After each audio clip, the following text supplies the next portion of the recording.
고린도전서 2장 10절로 16절 한 절씩 교독합니다. 오직 하나님이 성령으로 이것을 우리에게 보이셨으니 성령은 모든 것 곧 하나님의 깊은 것까지도 통달하시느니라. 사람의 일을 사람의 속에 있는 영 외에 누가 알리요? 이와 같이 하나님의 일도 하나님의 영 외에는 아무도 알지 못하느니라. 우리가 세상의 영을 받지 아니하고 오직 하나님으로부터 온 영을 받았으니 이는 우리로 하여금 하나님께서 우리에게 은혜로 주신 것들을 알게 하려 하심이라. 우리가 이것을 말하거니와 사람의 지혜가 가르친 말로 아니하고 오직 성령께서 가르치신 것으로 아니 영적인 일은 영적인 것으로 분별하느니라. 육에 속한 사람은 하나님의 성령의 일들을 받지 아니하나니 이는 그것들이 그에게는 어리석게 보임이요 또 그는 그것들을 알 수도 없나니 그러한 일은 영적으로 분별되기 때문이라. 신령한 자는 모든 것을 판단하나 자기는 아무에게도 판단을 받지 아니하느니라. 누가 주의 마음을 알아서 주를 가르치겠느냐? 그러나 우리가 그리스도의 마음을 가졌느니라. 아멘. 오늘 제목은 신령한 은혜, 신령한 은혜라는 제목으로 하나님의 말씀을 증거하도록 하겠습니다. 세상에는 많은 종류의 지식이 있습니다. 또 학문이 있습니다. 또 많은 사람들은 그 지식과 학문을 쌓기 위해 굉장히 많은 노력을 가하고 있습니다. 그리고 그것은 과거에도 그렇고 지금도 그렇고 또 미래도 분명히 그렇게 될 것입니다. 우리 부모님 세대에는요, 과거에 열악한 환경이었습니다. 교육을 받기가 참으로 어려운 그런 환경이었기 때문에 본인들이 못 배운 그러한 지식 혹은 학문에 있어서 대리적으로 자녀들에게 이 공부를 열심히 하도록 하는 그러한 일들이 많이 있었습니다. 그러니까 배움에 대한 욕구라는 것은 과거도 그렇고 지금도 그렇고 미래도 그렇고 앞으로 계속 되어질 것이다. 왜 그런가? 기본적으로는 기초적인 인문학적인 소양을 학문을 통해서 지식을 통해서 받기 때문입니다. 우리가 대화를 하려고 해도 기본적으로 뭔가 가지고 있는 그런 지식이 있어야 대화가 원활하게 되듯이 사회생활을 하거나 또 관계를 형성하는 데 있어서 일정 부분의 상식적인 그러한 지식이 필요한 것입니다. 그것은 작은 부분이고 보다 많은 사람들이 근본적으로 추구하는 건 뭐냐면 그 지식을 바탕으로 무엇을 얻을 수 있습니까? 부귀영화를 얻을 수 있다 이렇게 생각한다라는 거예요. 물론 지금 시대는 조금 다른 개념이긴 하지만 어쨌든 열심히 학문을 쫓아 나아가다 보면 뭔가 얻어지는 것이 있다 이렇게 믿기 때문에 세상적인 학문과 지식을 쫓아가는 사람들이 많이 있습니다. 세상적인 지식을 쫓아가는 것은 보편적인 일이지만 우리가 신앙에 있어서 신앙생활에서도 지식을 쫓아가는 일이 필요할 때가 있습니다. 특별히 영적인 지식을 가지고 있는 것은 굉장히 중요합니다. 영적인 지식은 어떻게 얻을 수 있는가? 공부해서 얻을 수 있는가? 물론 공부해서도 얻을 수 있지만 보다 근본적으로는 신앙생활을 영위해 가면서 우리가 이 영적인 지식을 습득할 수 있다라는 것이. 그 영적인 지식을 우리에게 주시는 분이 누구인가? 즉 교사가 누구인가? 성령께서 우리에게 이 영적인 지식을 주시고 또 하나님의 지혜를 알게 하시는 분이다 이렇게 말해주고 있습니다. 그러니까 예수 그리스도께서 주신 은혜를 통해서 우리가 그 신령한 그 은혜를 공급받는 것이다. 자, 그러면 그러한 신령한 은혜를 고린도전서 2장 6절 7절에 뭐라고 표현하고 있냐면, 자, 6절 7절 읽어보세요. 그러나 우리가 온전한 자들 중에서는 지혜를 말하노니 이는 이 세상의 지혜가 아니요 또 이 세상에서 없어질 통치자들의 지혜도 아니요 오직 은밀한 가운데 있는 하나님의 지혜를 말하는 것으로서 곧 감춰진 것인데 하나님이 우리의 영광을 위하여 만세 전에 미리 정하신 것이라. 신령한 은혜라는 것은 무엇인가? 하나님의 지혜를 말하는 것이다. 하나님이 과거에는 감추어뒀던 것인데 예수님을 통하여 그 계시가 이제 열리게 되었고, 하나님이 만세전에 택함 받은 그런 백성들에게 그 은밀한 비밀들을 열무로 인하여서 깨달을 수 있도록 영적인 지식과 지혜를 허락하셨다. 그리고 하나님의 크신 은혜를 사람들에게 알게 하는 것이 누구인가? 성령께서 그 은혜를 깨닫게 한다라는 거예요. 그러니 우리 신앙생활에 있어서 성령님과 함께하는 신앙생활이 굉장히 중요합니다. 우리는 신앙생활을 나 혼자 하는 것처럼 생각할 때가 많은데, 나 혼자는요 자라나지 못합니다. 우리가 공부를 해도 누군가 선생님이 가르쳐주는 사람이 있어야 더 깨달아지고 더 많이 배워서 점점점 실력이 자라나는 것처럼 신앙생활도 누군가의 지도와 가르침을 받아야 된다는 거예요. 물론 목사라든가 또 교회의 어떤 지도자들이 이 성경을 가르치는 것으로 할 수도 있지만, 보다 근본적으로 우리의 신앙을 이끌어가고 또 영적인 지식을 가르치는 그러한 분은 누구인가 하면 성령 하나님이라는 거예요. 그러니까 성령 하나님과 함께하는 신앙생활이 굉장히 중요하다. 이 성령님을 모르는 사람들은 뭐라고 생각하냐면 이 세상을 따라가게 한다라는 것이죠. 세상에 있는 지혜로, 또 통치자들이 가지고 있는 지혜로는 그것을 깨달을 수가 없고, 오직 성령님을 통해서만 신령한 일들을 깨달을 수 있다라는 거예요. 자, 그러면 한 절씩 보면서 우리가 신령한 은혜라는 것이 어떠한 것인가 좀 살펴보겠는데, 자, 10절 한번 읽어보세요. 오직 하나님이 성령으로 이것을 우리에게 보이셨으니 성령은 모든 것 곧 하나님의 깊은 것까지도 통달하시느니라. 신령한 은혜는 어떻게 우리가 깨닫고 또 받을 수 있는가 하면 오직 성령을 통해 받을 수 있다는 거예요. 다른 것으로는 세상의 그 어떤 학문도 어떠한 지식도 그 비밀한 일들을 깨닫게 할 수 없다라는 거예요. 심지어 목사조차도 성령이 아니하시면 그 비밀한 세계를 깨달을 수가 없는 것입니다. 여러분 성경을 읽지 않습니까? 봤던 거 또 보고 봤던 거 또 보고 합니다. 그런데 봤던 거 또 보고 봤던 거 또 보고 한다고 이게 지겹습니까? 이게 이거 또 봤던 거 또 보네, 또 들었던 거 또 듣네, 그렇게 느껴집니까? 그렇게 느껴지지 않는다라는 거예요. 왜 그러냐면 그만큼 성령의 역사를 통하여 받게 되는 은혜가 다 다르기 때문이에요. 나의 삶의 형편이 다르고 그 시기와 그 환경이 다른 것처럼 그 매 순간순간 성령께서 우리의 심령에 터치하고 역사하는 그것들이 다 다르기 때문에 매 순간이 은혜가 된다라는 거예요. 그러니 그 신령한 은혜를 깨닫고 받기 위해서는 오직 신령한 은혜를 깨닫게 해주시는 성령 하나님을 따라가지 않고서는 우리가 알 수 없다. 예수님도 그래서 제자들에게 감추어졌던 하나님의 나라가 이제 드러나게 될 것인데, 그것을 누가 드러나게 할 것인가? 성령께서 행할 것이다, 이렇게 말씀하셨어요. 한번 찾아보죠. 요한복음 14장 26절 한번 찾아보세요. 보혜사 곧 아버지께서 내 이름으로 보내실 성령, 그가 너희에게 모든 것을 가르치고 내가 너희에게 말한 모든 것을 생각나게 하리라. 보혜사 곧 아버지께서 내 이름으로 보내실 성령께서 모든 것을 가르치고 말한 것들을 생각나게 할 것이다. 성령 하나님께서 우리의 신앙을 이끌어 가도록 하나님이 그렇게 계획하셨다라는 거예요.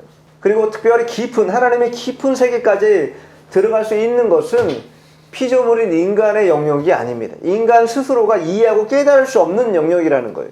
그 깊은 것들을 걷어들이기 위해서는 성령께서 역사하신 대로 따라가야 된다는 거예요. 그래야 구속의 비밀을 깨달을 수 있다. 우리가 중생합니다. 또 그 칭의를 바탕으로 지금 성화의 과정을 걸어가고 있어요. 그리고 이제 이 성화의 과정을 끝나고 나면 하나님의 나라에 들어가는 것을 우리가 영화로움에 들어간다 그러는데, 그 영화로운 나라에 들어가기까지 이 세상에 신앙생활하는 그런 과정을 우리가 밟아가고 있다라는 거예요. 근데 그 순간순간 그 한 걸음 한 걸음을 누가 인도해 가는가? 성령이 우리를 인도해 간다라는 거예요. 왜? 성령은 하나님의 영이기 때문에 하나님의 깊은 곳까지도 뭐 한다 그랬어요? 통달하신다. 하나님의 깊은 곳까지도 통달하시는 분이 성령이기 때문에 성령이 계속 우리를 뭐예요? 하나님의 깊은 곳으로 이끌어 가려고 하신다라는 거예요. 근데 문제는 우리가 그 성령의 이끌림을 받으려고 하는가? 받지 않으려고 한다라는 거예요. 이것을 좋은 말로 하면 성령 충만을 받아야 된다 이렇게 말합니다. 성령 충만을 받는다는 것은 두 가지가 해결돼야 됩니다. 첫 번째는 성령의 인도를 받아야 돼요. 두 번째는 성령의 지배를 받아야 돼요. 그러니까 내 주장으로 하는 것이 아니라 성령이 주장하시는 대로 지배를 당해야 되고 성령이 인도하는 대로 따라갈 때 그것이 뭐가 돼요? 성령 충만이 된다라는 거예요. 나는 사라지고 성령님만이 나타나는 그러한 은혜로운 신앙이 가능해진다라는 거예요. 이거를 또 다른 말로 하면 뭐라고 하냐면 성령께서 간섭하신다. 간섭. 여러분 간섭이 뭐예요? 남을 참견한다라는 거예요. 우리가 참견한다는 말 좋게 쓰입니까? 일반적으로 이렇게 탐탁치 않게 쓰일 때가 많아요. 남 참견하지 말라고 하지 뭐 오지랖 넓게 참견해봐야 그거 득될 거 하나 없다 이렇게 말할 때 많습니다. 그래서 본능적으로 사람들은 간섭받는 걸 싫어해요. 애들이나 어른이나 간섭하는 거 싫어합니다. 특별히 중고등학교 시절에 부모들 간섭하는 거 자녀들이 극도로 싫어합니다. 부부간에도요, 서로 자기 영역이 있으니까 서로 간섭하지 말라 이렇게 말할 때 많다라는 거예요. 부모지간에도 또 자녀간에도 또 뭐 여러 사람의 관계들 가운데 간섭하는 것 싫어하는 것이 인간의 보편적인 마음입니다. 그러니 그 마음이 고스란히 누구의 간섭도 싫어하는 거예요? 성령님이 간섭하는 것도 싫다라는 거예요. 성령께서 계속 우리의 삶을 간섭하길 원해요. 뭐 죄 저지르려고 하면 그거 하지 말으라고 말씀하신다라는 거예요.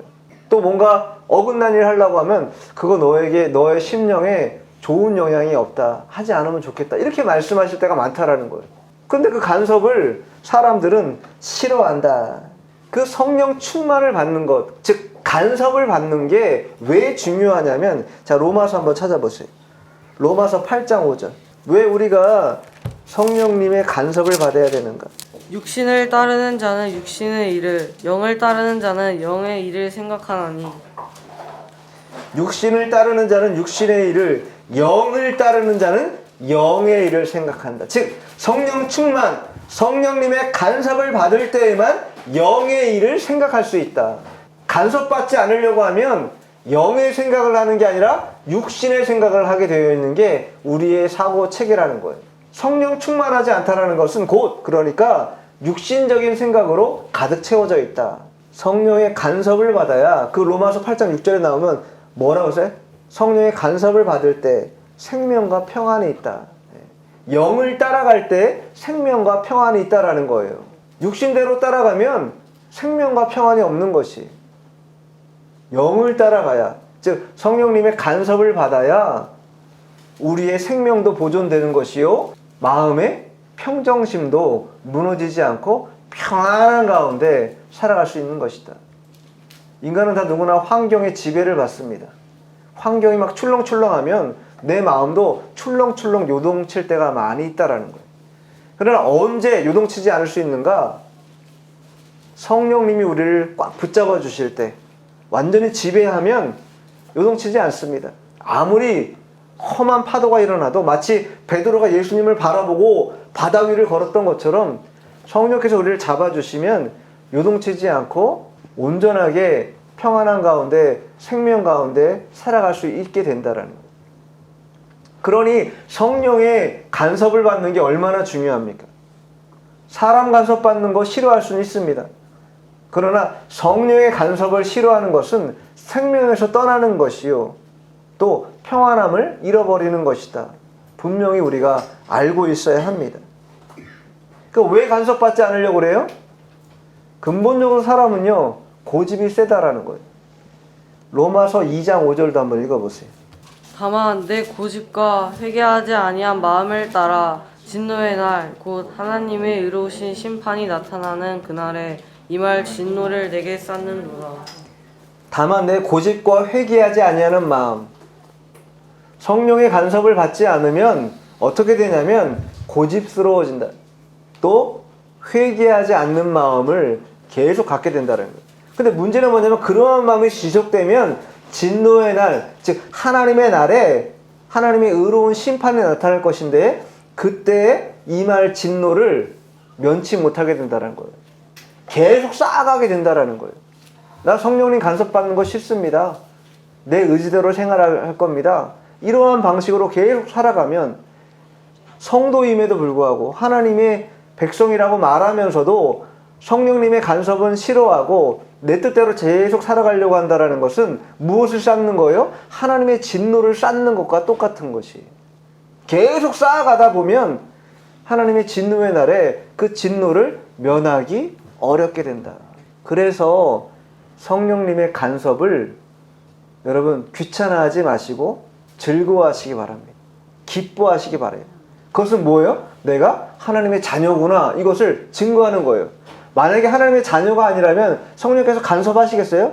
나쁜 길로 걸어가든지 말든지 내버려 둘 것입니다. 무관심할 것이에요. 그러나 그렇게 하지 않는 게 뭐예요? 하나님의 자녀이기 때문에 나쁜 길, 어그러진 길, 죄의 길, 멸망의 길 가지 못하도록 계속 간섭하시는 거예요. 그거 하지 말으라고. 그러한 간섭을 받는 게 얼마나 복된 길이에요. 부모가 정말로 자녀를 사랑하기 때문에 어긋나는 길 걸어가면 그 길 걸어가지 말라고 매를 들기도 하고 또 충고하기도 하고 여러 가지 많은 말들로 그 자녀가 올바른 길을 걸어갈 수 있도록 지도하는 것처럼 영적인 일도 마찬가지라는 거예요. 하나님께서 우리를 사랑하시기 때문에 성령님을 통하여, 내주하시는 성령님을 통하여 계속 간섭하시게 한다라는 거예요. 그러니 우리가 이 성령께서 우리를 인도하시는 것, 우리를 지배하시는 것을 못마땅하게 여기는 것이 아니라 그것을 기쁨으로 받아서 어디로 나를 이끌어 가시는가 잘 살펴보고 그것을 따라가는 것이 우리 신앙생활에 유익하고, 그러할 때 무엇을 받아요? 신령한 은혜를 받는다라는 거예요. 세상이 줄 수 없는 신령한 은혜를 그때 우리가 성령님을 통하여서 받게 된다라는 것이. 자, 11절 본문입니다. 11절 읽어보죠. 사람의 일을 사람의 속에 있는 영 외에 누가 알리요? 이와 같이 하나님의 일도 하나님의 영 외에는 아무도 알지 못하느니라. 하나님의 일도 하나님의 영이신 성령이 아니고서는 아무것도 알 수가 없다라는 거예요. 우리가 하나님의 자녀이기 때문에 아버지이신 하나님에 대해서 알고 싶어요. 근데 그걸 누가 알려주는가? 하나님의 영이신 성령이 아니고서는 한 걸음도 나아갈 수 없다라는 거예요. 알 수가 없어요. 왜 우리가 기도합니까? 왜 우리가 성경을 읽어요? 그 하나님의 뜻을 알고자 하는 것이잖아요. 내 인생에 풀리지 않은 많은 문제들이 있는데 그것을 누가 풀어줄 수 있어요? 하나님만이 풀어줄 수 있어요. 그러면 그 하나님이 풀어주실 것인데 그 하나님의 뜻이 어디 있는가를 알기 위해서 우리가 기도도 하고 성경을 읽는데 단순히 기도하고 단순히 성경 읽어서는 알 수 없다라는 거예요. 성령께서 그것을 읽을 때 깨닫게 하시고 또 기도할 때 그것이 깨달아지는 역사가 나타나야 우리가 온전하게 그것을 알 수 있게 된다는 거예요.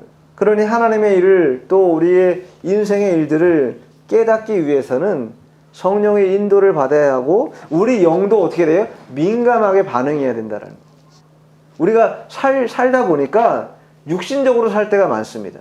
그러니 자연스럽게 영적인 일들을 게을리할 때가 많이 있다라는 거예요. 한국 교회가 왜 새벽을 깨우는가? 미국이나 일본 같은 경우는 다른 나라는 잘 모르겠어요. 새벽 기도가 없습니다. 물론 한국 목회자가 미국이나 일본을 가게 되면 새벽 기도를 더러 하는 그런 교회들이 있는데 보편적으로는 없다라는 거예요. 왜 그렇게 새벽을 깨우는가? 한국 기독교가 왜 그렇게 새벽을 깨우는가? 하나님과의 접점을 늘리기 위해서라는 거예요. 영적인 일들을 그 새벽 미명부터 깨우도록 하기 위해서 육신적으로 살아가는 방편을 버리고 하나님의 은혜 가운데 영적으로 살아가는 길을 열기 위해서 새벽을 깨우는 것이에요. 그 새벽을 깨워서 기도하는 것이고 눈 부비며 말씀 가운데 거하는 것이. 제가 일본에 잠깐 있을 때 새벽 기도 인도한 적이 있었는데 그때 그 한 집사님이 계셨어요. 근데 그 집사님이 새벽 기도 나왔는데 보니까 머리가 막 봉두난발이에요. 봉두난발. 막 보면은 웃음이 탁 절로 나올 만큼 막 머리가 막 이렇게 막 붕붕. 우리 같으면은 그 사람 앞에 그 보이고 싶겠어요. 그 정도 좀 다듬고 아이고 이 정도만 그냥 오늘은 그냥 하루 그냥 집에서 기도하는지 해야 되겠다 싶은 그런 마음도 들 법해요. 그런데 그런 거 아랑곳하지 않고 새벽에 나와서 예배 새벽 기도 참여한 거예요. 제가 그때 그런 걸 경험했어요. 아, 사람에게 보이고자 하는 게 중요한 게 아니라 하나님 앞에 성심으로 하나님이 원하시는 뜻대로 살아가려고 몸부림치는 게 뭔가 억지로라도 잠을 깨워서라도 나와서 하나님 앞에 신령한 세계에 들어가려고 신령한 은혜 받는 걸 기뻐하기 때문에 그렇게 나온 거 아니겠습니까? 그러한 은혜가 우리 가운데 있어야 된다는 거예요. 신령한 게 뭐 우리가 산신령 생각하는 것처럼 그런 게 아니라는 거예요. 우리의 삶을 육신적으로 살아가는 거 아니라 영적인 삶으로 재편하는 것. 그것이 신령한 생활이에요. 그것이 신령한 은혜입니다. 성령님은 우리를 그렇게 지도하시고 그렇게 인도하시는 분이다라는 것입니다. 자, 두 번째, 신령한 은혜를 받으려면 무엇이 필요한가? 첫 번째는 성령의 간섭이 필요하다 그랬어요. 자, 그럼 두 번째는 무엇이 필요한가? 분별하는 게 필요합니다. 분별력이 필요해요. 자, 본문 12절 읽어보세요. 우리가 세상의 영을 받지 아니하고 오직 하나님으로부터 온 영을 받았으니 이는 우리로 하여금 하나님께서 우리에게 은혜로 주신 것들을 알게 하려 하심이라. 하나님께서 우리에게 은혜로 주신 것들을 알 필요가 있습니다. 하나님이 무엇을 우리에게 은혜로 주셨는가? 우리 영적인 지식이 우리가 아까 영적 지식에 대한 얘기를 했었는데 영적인 지식이 없으면 하나님이 우리를 위해서 무엇을 은혜로 주셨는지 아무것도 생각 안 하고 지나갈 때가 많이 있습니다. 그래서는요, 신령한 은혜 가운데 거할 수가 없어요.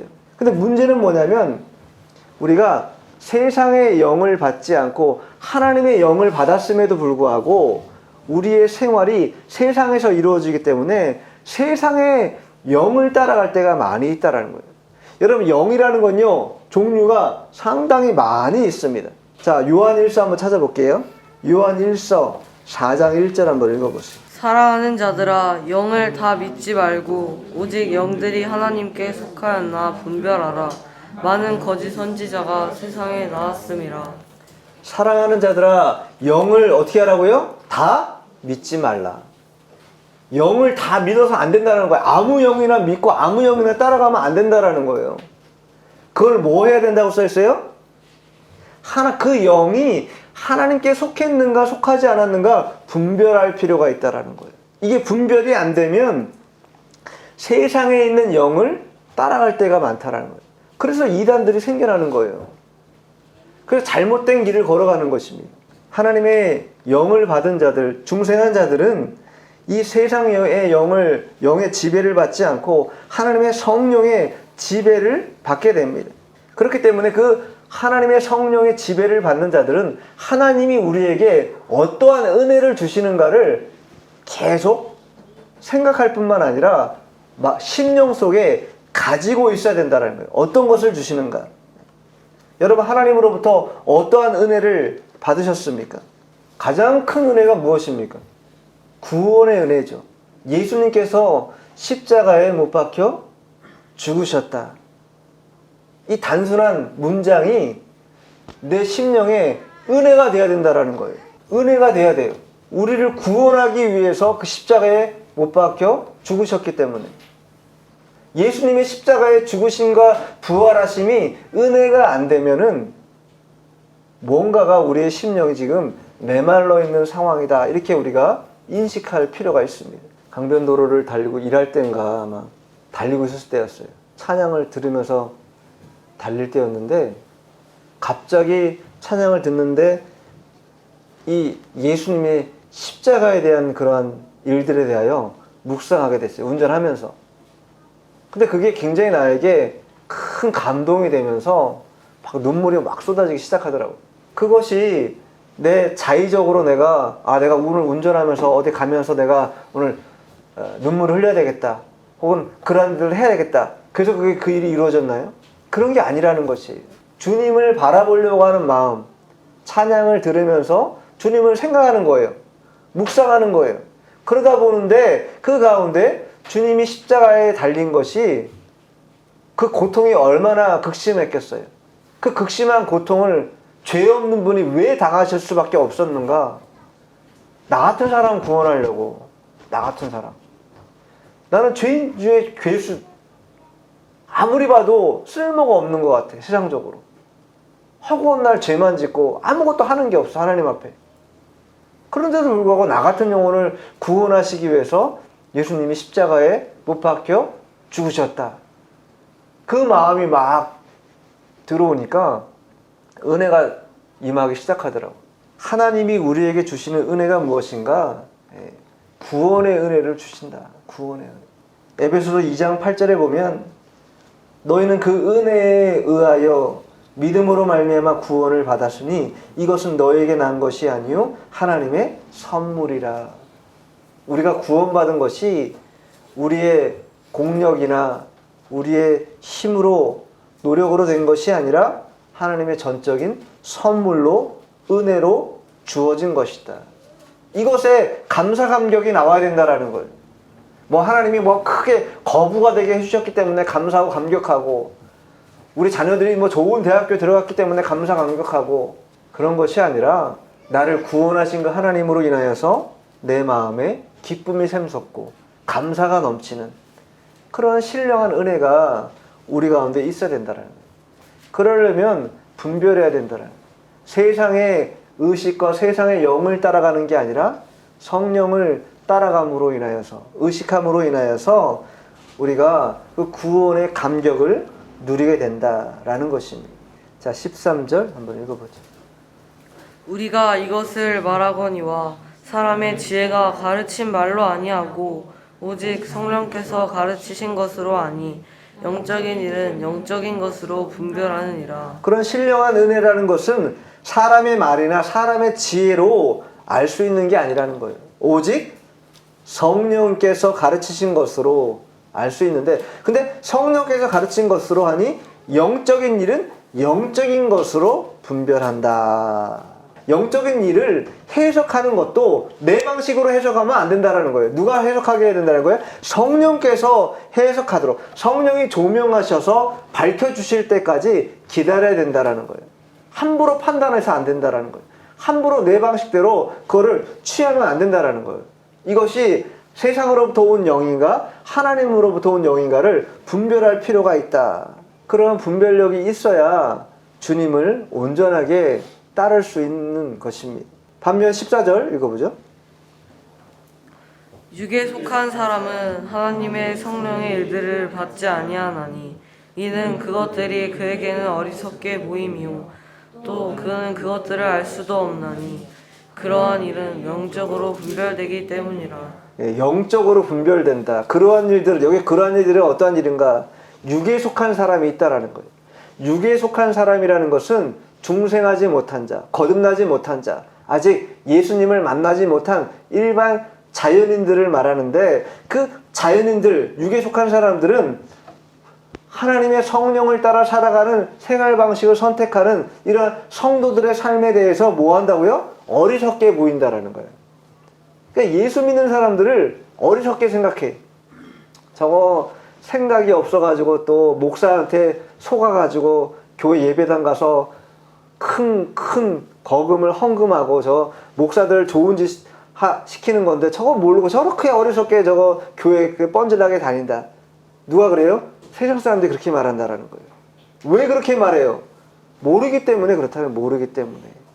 영적인 분별력이 없기 때문에 세상적인 지혜, 세상적인 그러한 생각이 있기 때문에 세상적인 것으로 볼 때는요, 어리석게 보인다라는 거예요. 예수 믿는 것 자체가. 주일날 이렇게 예배당 나와가지고 예배드리고 이렇게 생활하는 것을 바보 같은 짓 한다. 이렇게 생각한다라는 거예요. 분별하지 못하기 때문입니다. 세상에 사로잡혀 있고 세상의 영에 사로잡혀 있기 때문에. 왜 그러냐면 세상 육에 속한 사람은요. 자, 그 앞에 보면 죄송합니다. 에베소 한번 보세요. 에베소 2장 1절 보세요. 죽어 있기 때문인데 그는 허물과 죄로 죽었던 너희를 살리셨도다. 육에 속한 사람은요. 허물과 죄로 죽어 있기 때문에 살아있는 영적으로 깨어난 자들의 삶을 알 수가 없어요. 이해할 수가 없다고요. 그러니 볼 때 어리석게 보인다라는 거예요. 세상에 속한 사람들은 그래서 요한일서 2장에 말하는 것처럼 딱 세 가지, 육신의 정욕, 안목의 정욕, 이생의 자랑, 이 세 가지에 사로잡혀가지고 살아갈 수밖에 없는 거예요. 그러니 그런 관점에서 보니 교회 나가는 사람들을 볼 때 어리석은 자들이다, 바보 같은 자들이다, 이렇게 말하는 것입니다. 영적인 깨달음이 없기 때문입니다. 그러니까 우리가 보편적으로 볼 때 오늘 성경 고린도전서 2장하고 3장에 걸쳐 나오는데 육에 속한 사람이 있습니다. 오늘 본문에 말하는 아직 중생하지 못한 자입니다. 그리고 오늘 본문에 또 나오는 신령한 자가 있어요. 신령한 자라는 것은 중생한 자뿐만 아니라 중생한 자들 가운데도 더 특별하게 하나님의 은혜 가운데 거하는 자들이 신령한 자다, 이렇게 말할 수 있어요. 자, 그러면 세 번째 부류에 속하는 사람들이 있는데 고린도전서 3장 1절 한번 읽어보세요. 3장 1절. 내가 신령한 자들을 대함과 같이 너에게 말할 수 없어서 육신에 속한 자 곧 그리스도 안에서 어린아이들을 대함과 같이 하노라. 육신에 속한 자가 있다. 육에 속한 자, 육신에 속한 자, 신령한 자 있다라는 거예요. 육신에 속한 자는 누구라는 거예요? 신앙이 어린아이와 같다. 아직 얕다. 신앙이 아직 얕다. 신령한 세계에 들어가기가 아직 어려운 자들이다. 구원을 받았지만 여전히 생활 방식이 신령한 은혜 가운데 거하기 위해서 하나님을 따라가고 성령의 간섭을 좋아하지 않고 뭐한다? 성령의 간섭을 싫어한다. 그리고 분별하려고 하지 않는다. 그러한 자들이 육신에 속한 자들입니다. 그러한 자들의 생활 양태가 어떠냐면, 자, 빌립보서 3장 18절 19절 읽어보세요. 내가 여러 번 너에게 말하였거니와 이제도 눈물을 흘리며 말하노니 여러 사람들이 그리스도의 십자가의 원수로 행하느니라. 그들의 마침은 멸망이요 그들의 신은 배요 그 영광은 그들의 부끄러움에 있고 땅의 일을 생각하는 자라. 지금 빌립보 교회에 편지한 겁니다. 성도들 가운데, 교인들 가운데 바울이 볼 때에 눈물을 흘릴 만큼 안타까운 영혼들이 있다라는 거예요. 왜 그렇게 안타까운가? 그들의 행위가, 그들의 언행 심사가 그리스도의 십자가에 원수 같은 일들을 계속 그치지 않고 행하고 있다라는 거예요. 구체적으로 그들이 일이 뭐냐? 그들의 신은 배다. 여기 배라는 건 뭐라 그랬어요? 이 배. 먹는 거에 관심이 있다라는 거예요. 먹는 거. 하나님께 관심을 가져야 되는데 하나님께 관심이 없어요. 먹는 거. 무엇을 먹을까? 무엇을 입을까? 여기에 세상적인 게 너무 빠져 있어서 하나님의 일에는 생각을 안 하는 그러한 자들이 교회 안에 있다라는 거예요. 뿐만 아니라 19절, 빌립보서 3장 19절 끝에 뭐냐? 땅의 일을 생각하는 자다. 그러한 자들은 땅의 일을 생각하는 자라는 거예요. 신령한 은혜를 바라는 게 아니라 어떻게 하면 육신적으로 좀 더 나을까? 어떻게 하면 내 안목이 좀 더 좋은 것을 취할 수 있을까?